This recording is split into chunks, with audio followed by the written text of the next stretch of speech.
లేవకి ఏం చేస్తాం? ఆయనకు ఆయనే, పిల్లలకు పిల్లలే. ఇటు పుల్ల తీసి అటు పెట్టరు. అమెరికా సంబంధం బాగా సుఖపడుతుందని వాళ్ళు కట్నం పోసి మరీ చేశారు. తీరా ఇక్కడ చూడకపోతే పని మనిషి కంటే హీనంగా తయారైంది. రండి సుశీల, రండి.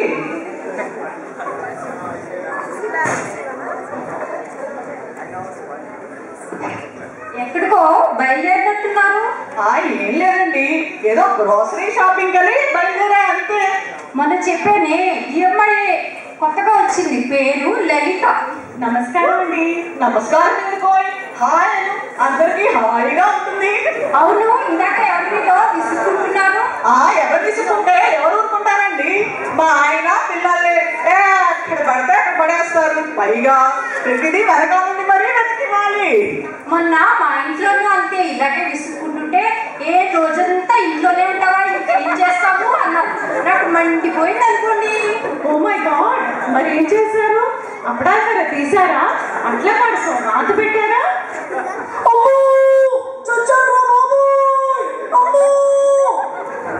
అమ్మో, పుష్పూతిలా ఉన్నావే. చూడమ్మా, ఇలాంటి వాటికి మారణాయుధాలు వాడకూడదు. సమస్యలను ఎప్పుడు శాంతంగానే పరిష్కరించుకోవాలి. ఏమోనండి, మా అమ్మమ్మ అవన్నీ ఇక్కడ దొరకవని చక్కగా సర్ది పెట్టి మరీ పంపించింది. అవన్నీ పాతకాల పద్ధతులు.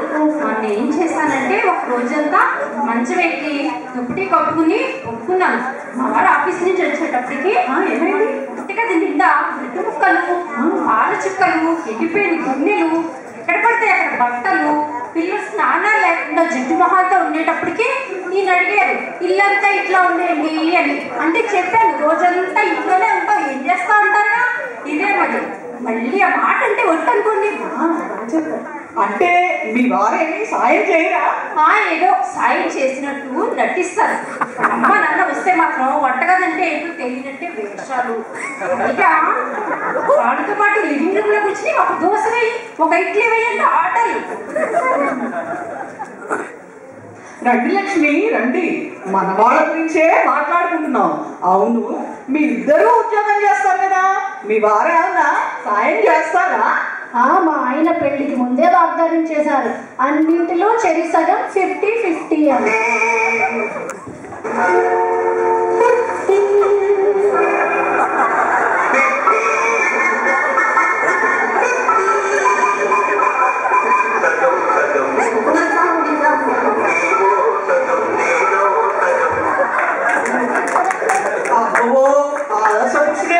నువ్వు అదృష్టవంతురాలివి. నా మొహం అదృష్టం, నేను ఇలాగే అనుకున్నాను. 50-50 అంటే నేను స్టోర్కి వెళ్ళి గ్రోసరీస్ అన్ని తెచ్చి ఫ్రిడ్జ్ లో పెడితే ఆ బ్యాగులన్నీ తీసుకెళ్లి గార్బేజ్ లో పడేస్తారట. బట్టలన్నీ ఉతికి ఇస్త్రీ చేసి క్లోజెట్ లో చదివితే వేసుకుని మళ్ళీ లాండ్రీ బాస్కెట్ లో పడేస్తారు. ఇంకా ఇంటికి ఎవరైనా గెస్టులు వచ్చారనుకోండి, చక్కగా కూర్చుని కబుర్లు చెప్తారట. నేను వంట అంతా చేసి డిన్నర్ టేబుల్ రెడీ చేయాలట. ఉద్యోగం చేస్తున్నాను కదా, ఆ జీతం తెచ్చి ఇంట్లో ఇస్తే ఆ స్టాక్ మార్కెట్ లో పెట్టి తాగేస్తాను. గ్రోసరీ తెచ్చే పని కూడా చెయ్యరా? అయ్యో, గ్రోసరీనా ఒక్కటి మాత్రం అడగండి. మొన్న ఈ మధ్యన యోగట్ తీసుకురమ్మని పంపాను అంతే. 4 సార్లు ఫోను. వెనిల్లానా ప్లెయినా అని ఒకసారి, లో ఫ్యాటా నాన్ ఫ్యాటా అని ఒకసారి, పాయింట్ డబ్బానా లేకపోతే క్వార్ట్ డబ్బానా అని ఒకసారి, బ్యానన్నా యోప్లేటా అని ఒకసారి. అబ్బాయి ఏం చెప్పను. వేషాలండి, వేషాలు. అవును అరవింద, మీ వారి గురించి ఏం చెప్పలే? ఏం చెప్పమంటారు లలిత? మా వారు తినగానే నిద్ర అంటారు, లేస్తే ఆకలి అంటారు, పని చేయరు. పైగా ఏమైనా అంటే సాధిస్తా అంటారు. అసలు చెప్పిన పని చెప్పినట్టుగా చేస్తే నాకు ఈ నోటి దురద తెలియదు. చెప్పండి. అది కాదండి, వాడు చూద్దాము అంటే అది జన్మలో అవుతుంది, చేద్దాము అంటే నా వల్ల ఏ పని కాదు. నువ్వేదో తంటాలు పడువు తత్వం. ఈసారి పని చేయించాలంటే ఇలా అని చూడండి. ఏమిటో వయసు మీద పడుతున్న కొద్దీ మీలో ఇదివరకటి హుషారు ఉండటం లేదండి. దేవుని మీద అది అంతే చక్కచక్కా చేసేస్తాను. నేను ట్రై చేస్తాను. లలిత, మీ వారి గురించి చెప్పు. మా ఆయన బంగారం అని వాళ్ళందరూ ఒకటే ఊదర కొట్టారండి. అబ్బో 24 క్యారెట్ల కిలో నాకు కూడా ఇవ్వమ్మా. నిజమేనండి. ఆయన నేను కొంచెం పనిచేసి ఎంత బాధపడిపోతారో. 2 గిన్నెలు కడిగితే అయ్యో నీ చేతులు ఎలా కందిపోయాయో తెగ ఫీల్ అయిపోతారండి. బాధపడటం సరే లలిత, ఆ గిన్నెలు అవి ఎప్పుడైనా కడిగారా అన్నది ప్రశ్న.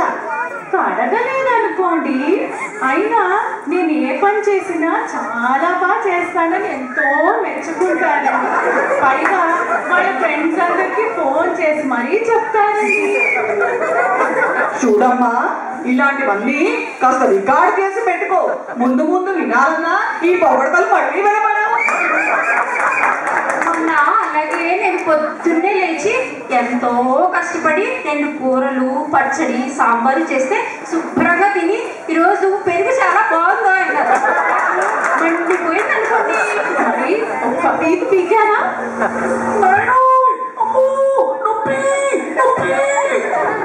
అయ్యో మీ ఆయన ఆ మాత్రమేనా అన్నారు. ఈయనకి నేను ఏం పెట్టానో తెలీదు, ఆయన ఏం తిన్నారో తెలీదు. నేను మా వారికి ఇష్టమని చెప్పి ఎంతో కష్టపడి కాకరకాయ కూర కారం పెట్టి వండితే ఆయన ఆవురామంటూ తిన్నది కాక ఏమైనా కాకరకాయ కూర ఉండాలంటే మా అమ్మ తర్వాతే అన్నారు. కారం తీసి ఆయన పళ్ళలో కొట్టారా?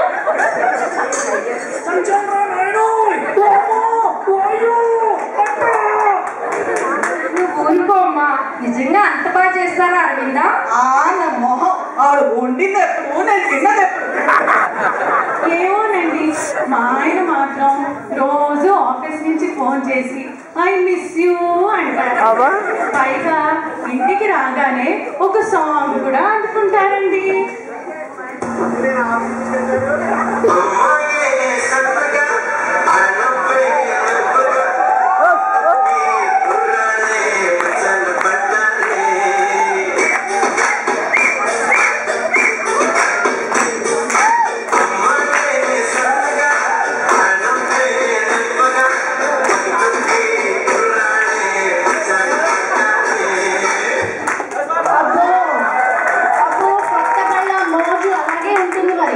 ఇప్పుడు చూడు, నేను ఆయన కలిసి బయటికి వెళితే నేను ఎవరో తెలియనట్టు నాకు 6 అడుగుల ముందు నడుస్తూ వెళ్తూ ఉంటాను.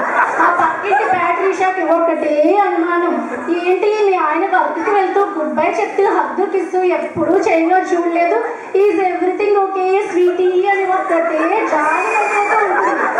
అంతే మరి. ఇప్పుడు కొత్తగా కొన్నాం అనుకోండి, ఈయనకన్నా దానికి సేవలు ఎక్కువ. చిన్న గీత పడితే పెద్దగా ఫీల్ అయిపోతాం. ఏ ఆంధ్ర భర్త అయినా అంతేనమ్మా. భార్య కోసం కారు డోర్ తెరిచి పట్టుకున్నాడు అంటే అది కొత్త భార్య అయినా అయి ఉండాలి, లేదంటే కొత్త కారు అయినా అయి ఉండాలి. డ్రైవింగ్ నేర్చుకున్నావమ్మా? ఇదిగో ఈ వీకెండ్ నేర్పిస్తున్నారండి. అయిపోయింది.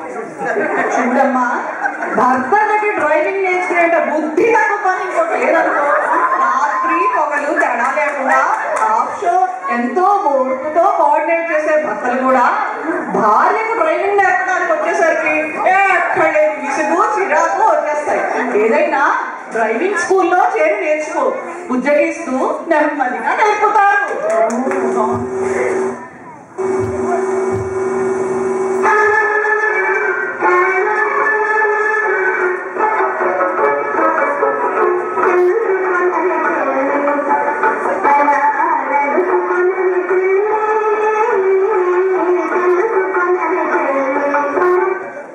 అవును, ఆ రోజుల్లో డ్రైవింగ్కి వెళ్ళిన ప్రతిసారి నాకు మా ఆయనకి వారం రోజుల పాటు సైలెంట్ వారు నడుస్తూనే ఉండేది. మా ఇంట్లో ఇంకా వారు జరుగుతూనే ఉంది. ఏమైంది? మొన్న నా బర్త్డే అయితే ఏం గిఫ్ట్ ఇచ్చారనుకుంటున్నారు? ఇచ్చారు. Latest model laptop. బాగుంది కదా. నా మొహం బాగు. పేరుకేమో ఆయన బర్త్డే గిఫ్ట్, నా బర్త్డే గిఫ్ట్. కానీ అర్ధరాత్రి వరకు దాని ముందర కూర్చునేది ఆయనే. మరి ఆ ల్యాప్టాప్ తీసుకెళ్ళి ఆయన నెత్తిని వేసారా? అయ్యో అయ్యో, నెత్తి పగిలింది.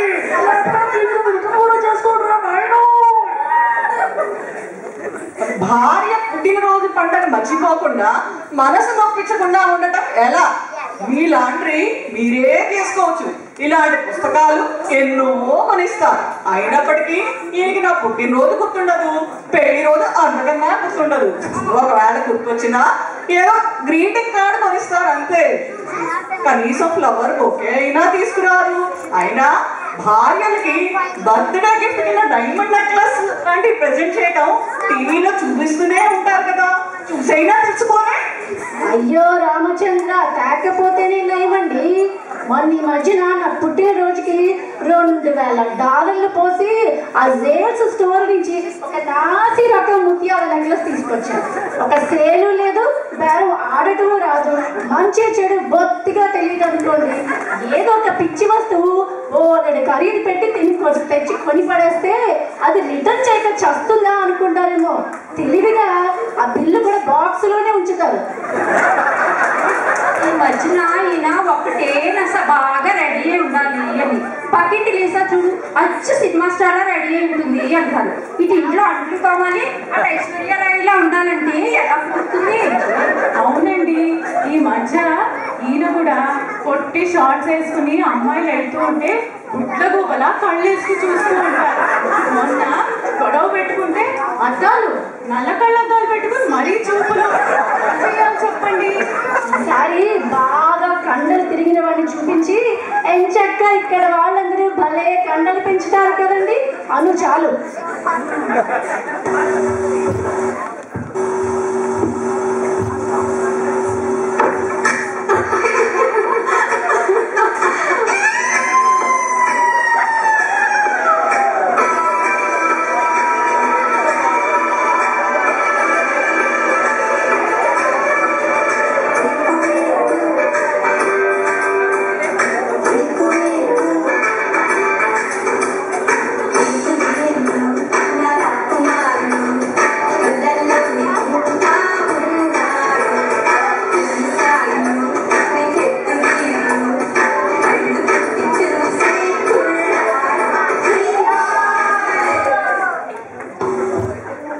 ఐడియా చాలా బాగుందండి, డెఫినెట్ గా ట్రై చేస్తాను. ఈ మధ్య రోజు ఈయన టీవీ పెట్టుకుని ఆ ఛానల్స్ టిక్కు టిక్కు టిక్కు ఫ్లిప్ చేస్తూ ఉంటారు రిమోట్ తో. ఏమిటండి గోల అంటే ఈ మధ్య వేళ్ళు కాస్త వీక్ అయ్యాయి, ఫింగర్ ఎక్సర్సైజ్ అంటున్నారండి. అయ్యో ఇంకా అర్థం కాలేదా లలిత? ఆ టీవీ ఉంది కదా అది మొదటి పెళ్ళాం, ఆ కంప్యూటర్ రెండో పెళ్ళాం, ఆ స్మార్ట్ ఫోన్ ఉంది అది మూడో పెళ్ళాం, నువ్వు నాలుగో దానివి. నెమ్మదిగా నీకే తెలుస్తుంది. ఇంకో టీవీ కొనుక్కుని బెడ్రూమ్ లో పెట్టుకోవడం తప్ప వేరే దారి లేదమ్మా. ఏమోనండి, మీరు చెప్పేవన్నీ నిజమే ఉండొచ్చు. అయినా నిజంగా మా ఆయన బంగారం అండి, నన్ను ఎంతో ప్రేమగా చూసుకుంటారు. మాకు ఇలాంటి అనుభవాలే అయ్యాయి లలిత. ఏవో చిన్న చిన్న తేడాలు వచ్చినప్పుడు అలా అనిపిస్తూ ఉంటుందంటే ఎంతైనా వాళ్ళకి మన మీద ప్రేమ లేకుండా ఎలా ఉంటుంది చెప్పు. చెప్పాలంటే మా ఆయన కూడా బంగారమేనండి. నా ఫుడ్లో బాగాలేకపోతే ఒక గిలగిల్లు ఆడిపోతారు అనుకోండి, మా ఆయన కూడా బంగారమే. చూడమ్మా లలిత, సంసారం అన్న తర్వాత ఈ కోపతాపాలు పిచ్చిలాటలు అన్నీ సహజమే. అవన్నీ పక్కన పెడితే మన అమ్మవాళ్ళు వస్తే ఎంత బాగా చూసుకున్నారో. ఏమైనా ఆయన బంగారం. మమ్మీ, డాడీ వాళ్ళు మీ గురించి ఏదో మాట్లాడేసుకుంటున్నారు. ఏదో భార్యాబాధితుల సంఘం అంట. ఏమిటి అంతవరకు వచ్చిన వ్యవహారం? అదండి కదా ఈ రోజు వాడు పని పట్టాలి.